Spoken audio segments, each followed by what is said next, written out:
Hello mga ka-farmers.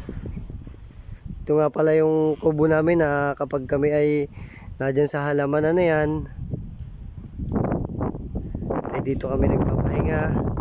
Diyan kami natutulog sa tanghali upang magpahinga. Tapos kapag nakatulog na at nakapahinga ng konti, ay balik na ulit doon sa trabaho. Ayan. Gumawa kami ng ganyan para ang purpose niyan ay pahingahan lang. At saka pag mga nag-harvest na ay dyan kami magbabandel. At ito naman yung mga tanim.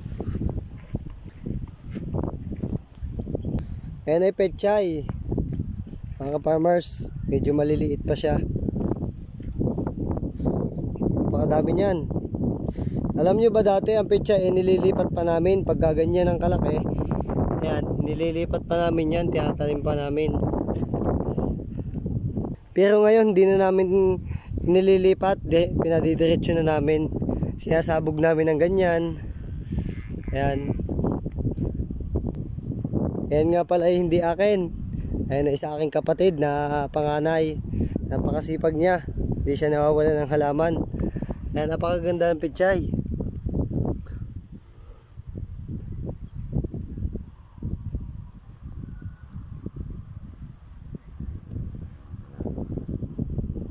Ayan mga farmers, tanong ko lang magkano sa inyo ang pechay ngayon?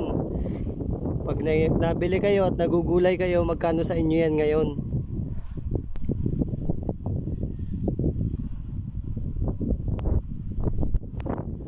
Ayan mga farmers, puntahan natin yung aking kapatid na napakasipag.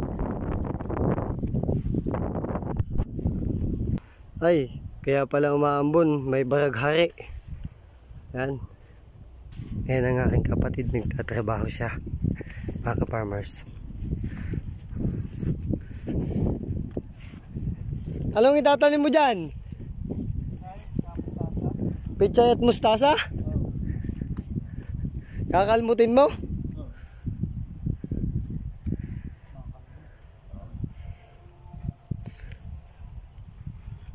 Mga ilang kilo kaya ang laman niyan, ang apat na nung yan, mata?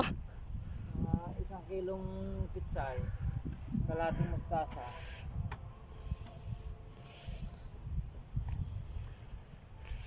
Pangit pagka napalimit.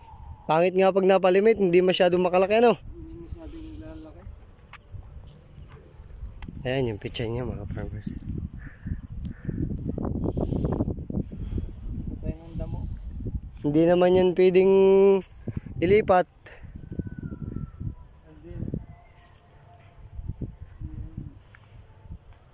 Pero ayos na yan, may makukuha na diyang malaki pag ano, mga 2 linggo. 2 linggo, pwede na yan. Ayan. Maambo na.